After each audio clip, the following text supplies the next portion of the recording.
आज मैं किसी के घर दवाई देने के लिए गया और मैं अपने पॉइंट व्यू की तरफ से बताऊंगा कि क्या हुआ, समझाने की कोशिश करूंगा।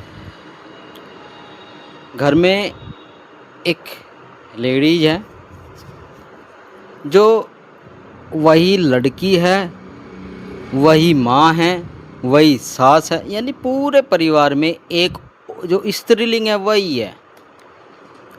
और लड़के हैं और पिताजी है और कोई नहीं है। घर में कुछ सदस्य हैं, 1 2 3 4 4 सदस्य हैं।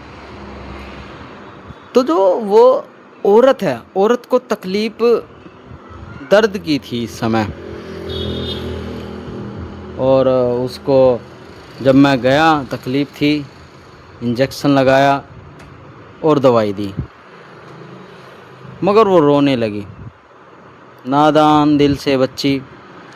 और औरत हो या पुरुष जब ही रोता है जब कोई उसकी बात कोई सुनता नहीं है परिवार में, जहाँ वो एक्सेप्ट करते हैं कि हाँ मेरी केयर करे, ध्यान रखे, मेरी बात सुने। जब वो बात नहीं सुनते हैं तब परिवार का सदस्य घर से बाहर बात लीक करता है, घर से बाहर बात बताता अपना दिल का बोझ हल्का करता है। यहाँ भी ऐसा ही हुआ।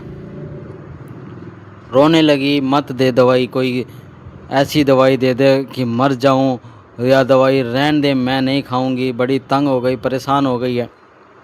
उसका जो दर्द छलका था, मैं जानकार हूँ, एक सदस्य डॉक्टर हूँ, यूँ समझ लो कि सबके साथ उठना बैठना है, पूरे गांव वालों के साथ में। तो उस हिसाब से दुख जाहिर कर दिया। और जब इंसान इतना दुखी हो जाता है अंदर से, तो फिर ये नहीं देखता कि सामने वाला अपना है या पराया है, वो अपना दुख जाहिर कर ही देता है। अगर सामने वाले इंसान पर 1% भी विश्वास हो। इंसान नहीं है तो कोई जानवर, उस जानवर के सामने अपना दुख जाहिर करता है। तो उसके घर में जो औरत है वो, उसको उस परमात्मा, उस खुदा, उस मालिक ने शरीर ऐसा बख्शा है, अगर कोई दवाई खा ले तो गैस तेजाब जलन हो जाता है। कुछ 1% जिसको बच्चे खा सकते हैं, उस उतनी तेज़ दवाई से भी उसको नशा हो जाता है और बहुत सारी दवाई उसको ख़राब कर जाती है, रिएक्शन भी हो जाता है, नशा भी हो जाता है। तो दवाई चलती रहती है उसकी, कभी किसी चीज़ की दवाई, कभी किसी चीज़ की दवाई, कभी गैस तेजाब ठीक करने के लिए, कभी दर्द ठीक करने के लिए, कभी सिर दर्द हो जाता है, कभी भूख कम लगती है, कभी एलर्जी हो जाती है, कभी जलन हो जाती है। कहने का अर्थ यह है कि उनकी दवाई चलती रहती है। दवाई खाने का शौकीन समझ लो। और दवाई भी रिक्स तरीके से दी जाती है, थोड़ी सी हाई डोज की, उनको नशा कर देती है। सुबेरी दवाई खाई है तो शाम तक सोती रहेगी, बेसुध की तरह। ऐसा नहीं है कि काम से बचने के लिए, नहीं, बेसुध होकर, जैसे नशा हो जाता है अधिया पाव का। हल्की दवाई दी, आराम नहीं, कुछ दवाई जलन कर जाती है। तो ऐसे ही जो परिवार, जो आज उसका दर्द छलका है, वो इसलिए छलका है कि सुबेरी से परेशान है, दर्द है। और परिवार में जो पुरुष है, और पुरुष बिरादरी का आपको पता ही है, अगर खाना ना मिले तो चिल्ला पड़ते हैं। और वो अकेली है वहाँ, उसका दुख सुनने के लिए जो औरत चाहिए, लड़की हो या सहेली हो या सास हो या पड़ोसी हो, कोई तो चाहिए औरत को समझने के लिए। एक औरत ही चाहिए ना। पुरुष स्त्री से जब बात करेगा तो तोल कर करेगा, स्त्री जब बात करेगी पुरुष से तो भी तोल कर करेगी। पुरुष मुंह से कुछ भी निकल सकता है, दिल खोल कर बात करेगा, और स्त्री से दिल खोल कर बात करेगी, मन हल्का हो जाता है। ऐसे ही इस घर में कोई स्त्री नहीं है, पड़ोस में आना जाना नहीं है, तो बताए किसे?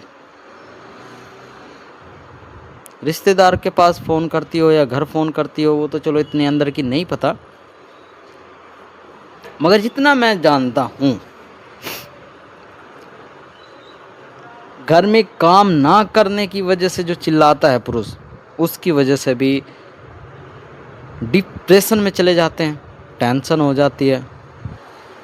और कई बार जीभ के चटोरे होते हैं ना जो, उनसे वो भी खट्टी चीज़ खा लेते हैं, ठंडी चीज़ खा लेते हैं, फ्रिज की मौसम से पहले जो उनसे कर लेते हैं, वो नुकसान करते हैं, अपने शरीर का नहीं ध्यान रखते हैं। तो देखने वालों से मैं यही रिक्वेस्ट करना चाहता हूँ कि थोड़ा सा देखो और समझो। अपने घर की बात बाहर नहीं जानी चाहिए। अपना या पुरुष हो या स्त्री हो, अपने बच्चे या माता पिता भाई बंधु की अपनी बात बैठकर सुन लो, उसको रिलैक्स महसूस होगा। समझदारी से काम लो, परिवार ऐसे नहीं चलता है। गाड़ी के 4 टायर होते हैं या मोटरसाइकिल 2 टायर पर चलती है, और दोनों ज़रूरी है। अगर एक निकल गया तो नहीं चलेगी गाड़ी। तो ऐसा ही है, ध्यान से रहो, समझदारी से रहो और जुड़े रहो। आगे कुछ ना कुछ तो ज़रूर सीखने को मिलेगा, ज़रूर सीखने को मिलेगा। मैं नीरज, आप सभी का छोटा बड़ा भाई, धन्यवाद आप सभी का, बिल्कुल बिल्कुल धन्यवाद है।